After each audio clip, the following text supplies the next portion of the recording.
సరే, మీరు భక్తుడే గొప్పవాడు అని అన్నారు.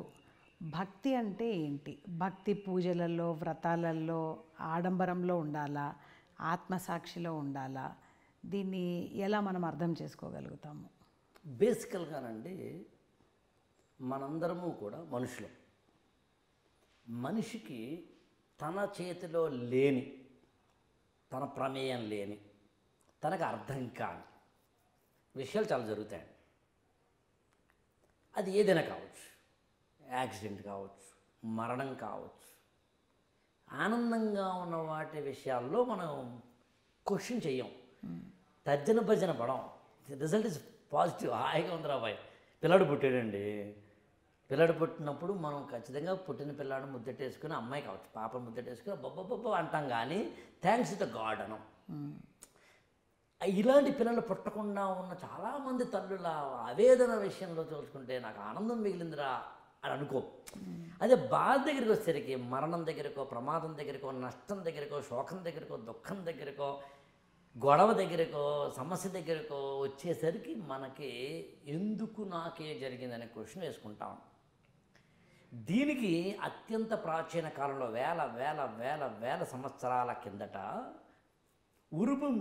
ఉరుమితే, మెరుపు మెరిస్తే, వాన కురిస్తే, ఆకాశమున హరివెల్లు విరిస్తే, నేలేమో చీల్తేను, నదేమో పారితేను, హఠాత్తుగా అక్కడ కూడా అడవులోనేమో మంట వచ్చేస్తాను, ఇక్కడ ఇంకోటి ఏదో వచ్చేస్తాను, అర్థం కానివి అనేకం జరిగిన సందర్భాల్లో ఆదిమ మానవుడికి ఇవన్నీ ఏంటో అర్థం కాక వాటికి రెండు చెప్పదలుచుకున్నాడండి.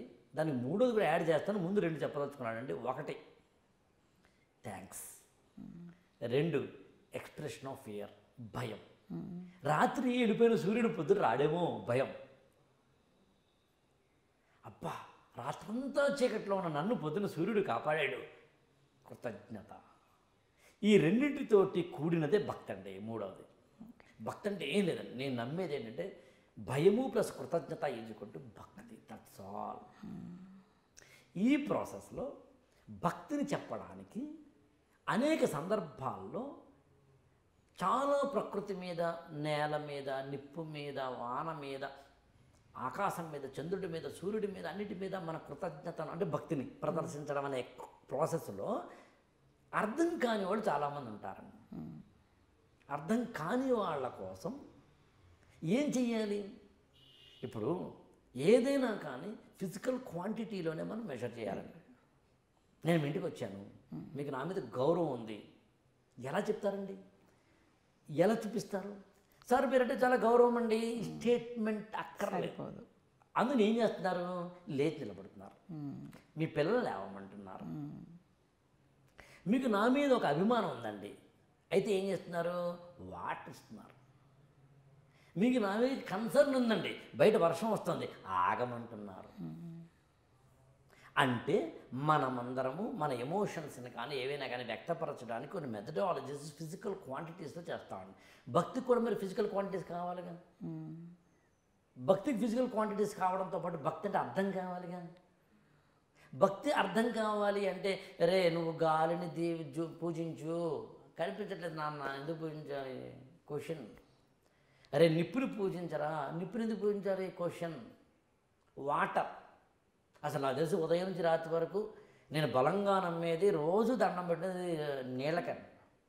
ఈ నీళ్ళే లేకపోతే ఏమైపోతాం మనకి. యాక్చువల్గా దాహం వేసినా అదే, తుడుచుకోవాలన్నదే. మరి అందుకని మన జీవితంలో మనకి అర్థం కాని ఈ భక్తి ఈజ్ ఈక్వల్ టు భయం ప్లస్ కృతజ్ఞత అనే దాన్ని ఎక్స్ప్రెస్ చేయడానికి ఒక ఫిజికల్ క్వాంటిటీని ఇవ్వడం కోసం అక్కడ వచ్చినదే పూజ, వ్రతం, ఉపవాసం, పండగ, యజ్ఞం, యాగం.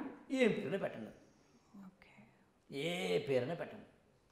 ఎప్పుడైతే ఫిజికల్ క్వాంటిటీలోకి తీసుకొచ్చామో, ఫిజికల్ క్వాంటిటీతో పాటు ఫిజికల్ ఫ్రేమ్ కూడా చూపించాలి.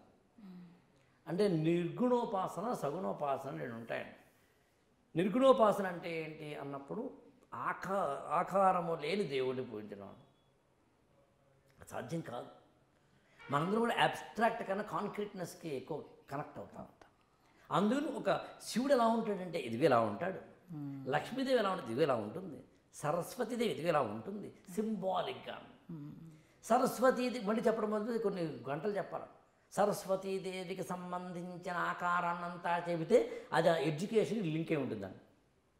మహిషాసుర మర్దినికి సంబంధించిన స్తోత్రం అంతా చదివితే అది ఒక అత్యద్భుతమైన పర్సనల్ డెవలప్మెంట్ క్లాస్ అవుతుందండి. మంత్రపుష్పం అంతా చదివితే ప్రకృతికి సంబంధించి మనం చేయాల్సిన ఎన్విరాన్మెంటల్ క్లాస్ అన్నది. అంతేగా అందులో ఏదో యోపాం పుష్పం వేద పుష్పవాన్ ప్రజావాన్ పశుమాన్ భవతి అని ఏం చెప్తున్నామో అది ఇంకోటే కాదు. ఈ ప్రాసెస్లో భక్తి అనేది ఒక మెథడాలజీలోకి ఎంట్రీ అయింది. అక్కడ దేవుడు అనేవాడికి ఒక ఆకారం ఎంట్రీ అయింది. ఈ ప్రాసెస్లో వివిధ ప్రాంతాలకి మనం ఎప్పుడైతే మైగ్రేట్ అవుతామో లోకల్గా ఉన్న వాటికి అడాప్ట్ అయ్యి లోకల్ దానికి వాటికి ఒక ఏమంటామంటే వాళ్ళ వాట్సాప్ కానీ ఏఐ కానీ ఇంకొకటి కానీ ఎలాగైతే లోకల్ లాంగ్వేజ్ అడాప్ట్ అవుతుందో అలా మనం లోకల్ డైటీస్ని తయారు చేసుకున్నాం. ఓకే. అలా ఎప్పుడైతే వేల కోట్ల జనాభా నేను మాట ప్రపంచవ్యాప్తంగానండి ఏ మతమైనాను వేల కోట్ల జనాభా వారి వారి దేవుళ్ళని ఏర్పాటు చేసుకున్నారు. వారి వారి దేవుళ్ళు ఎప్పుడైతే వచ్చారో ఆచారాలు వచ్చాయి, సంప్రదాయాలు వచ్చాయి, పూజలు వచ్చాయి, వ్రతాలు వచ్చాయి, యజ్ఞాలు, యాగాలు, ఈ వీటన్నిటితో పాటు పూలతోటి చేయాలా, అభిషేకం అర్చనతో ఎలా చేయాలి, ఇంకొకటి ఎలా చేయాలి అనే వాటికి సంబంధించిన ఈక్వేషన్స్, వాటికి సంబంధించిన స్తోత్రాలు, వాటికి సంబంధించిన ఏదో హనుమాన్ చాలీసా అనండి, సహస్రనామాలనండి, ఇవన్నీ వాటితో పాటు మిగిలినవన్నీ వచ్చినాయి. ఈ ప్రాసెస్లో ఈ లోపల దేవుడున్నాడని అహం బ్రహ్మాస్మి అనుకొని దేవుడు పూజ గదిలో మాత్రమే లేడనుకొని అనుకోగలిగినంత అంటే హైనెస్ ఆఫ్ ది ఐక్యూ ఉండగలిగితే పూజ గదిలోకి వెళ్ళక్కర్లేదు, పూజ చెయ్యక్కర్లేదు, నువ్వు హాయిగా. కొంతమంది స్టూడెంట్స్ చూడండి క్లాసులో వినగానే ఎగ్జామ్ వెళ్ళిపోయి హాయిగా వెళ్తాడు, వాడు ఐక్యూ లేవు. లేదండి నాకు అలా ఐక్యూ లెవెల్ లేదండి, 5 సార్లు చదవాలి, బట్టి కొట్టాలంటే కొట్టు, అప్పుడు పూజకి వెళ్ళు, కొబ్బరికాయ కొట్టు, హారతి వెలిగించు, అగరబత్తి వెలిగించు, పువ్వులు వెయ్యి, దేవుడికి ఏదో సహస్రనామం చదువు, స్తోత్రాలు చదువు, ఇవి చెయ్యి. అందుకు నేనేమంటానంటే ఏది చేసినా రైటే, ఒకరు ఇంకొకరిని తక్కువ చేయనంత వరకు. నాకు అంత ఆత్మజ్ఞానం తెలుసును తొక్కలో పూజలు అన్న తప్పే, అయ్యో పూజ చేసుకోవా, వ్రతం చేసుకోవా, అది బాబోయ్ అన్న తప్పే. నువ్వు ఏదో మాల్ అపన పరాయి మాల్ జపన పరాయి మాల్ అపన అంటాడండి కబీర్ దాస్. అలా నువ్వు ఇలా చూసి ఇలా చేస్తూ ఉంటే జపం మీదేమో నీ కాన్సన్ట్రేట్ ఉండదు, పక్కోడేక వస్తువులు ఉండు, ఉపయోగం ఉంది. కోపాన్ని తగ్గించుకున్నప్పుడు నువ్వు అక్కడ ఎన్ని పూజలు చేస్తే ఉపయోగం ఉంది. మామూలు మాటను అందంగా మాట్లాడలేనప్పుడు ఎన్ని స్తోత్రాలు చదివితే ఉపయోగం ఉంది. కాబట్టి నీకు డబ్బు విలువ తెలియనప్పుడు కనకధార స్తోత్రం చదివితే ఉపయోగం ఉంది. సో ఓవరాల్గా మన జీవితాల్లోకి భక్తి కానీ ఇవన్నీ మతానికి సంబంధించినవండి. ఇవి ఫిజికల్ ఫామ్ తీసేస్తే ఆధ్యాత్మిక సంబంధించిన, ఫిజికల్ ఫామ్ ఉంటే సగుణోపాసన, తీసేస్తే నిర్గుణోపాసన అండి. ఉంచితే భక్తి, మతము, లేకపోతే ధ్యానము, ధ్యాన తత్పరత, ఏదైనా ఒకటే.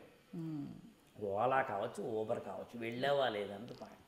వీళ్ళు వాళ్ళకి కించపెట్టే తప్పే, వీళ్ళు ఇంకొకరికి కించపెట్టారు. అసలు ఇదేమీ లేదు, అడుగడుగున గుడి ఉంది, అందరిలో గుడి ఉంది, ఆ గుడిలో దైవం ఉంది, అదే దైవం, కనిపించిన వాళ్ళు దైవం ఉంది అని చెప్పి వాళ్ళని మనం కనుక గౌరవిస్తే గుడి కూడా వెళ్ళక్కర్లేదు. మానవ సేవలోనే మాధవ సేవ ఉందని తెలుసుకోగలిగితే నాకు తెలిసి యజ్ఞాలు యాగాలు చేయకపోయినా పర్లేదు. సరిగ్గా పుణ్యము పాపము నరకము స్వర్గం అంటారా, నేను అలా లేవని నమ్ముతాను కాబట్టి, సరే ఇప్పుడు మళ్ళీ ఆ వీడియో చేద్దాం. నేను స్వర్గము నరకము పుణ్యం పాపం లేవని నమ్మే వ్యక్తిని కాబట్టి వాడికి అసలు జోలికి వెళ్ళాల్సిన అవసరమే లేదు.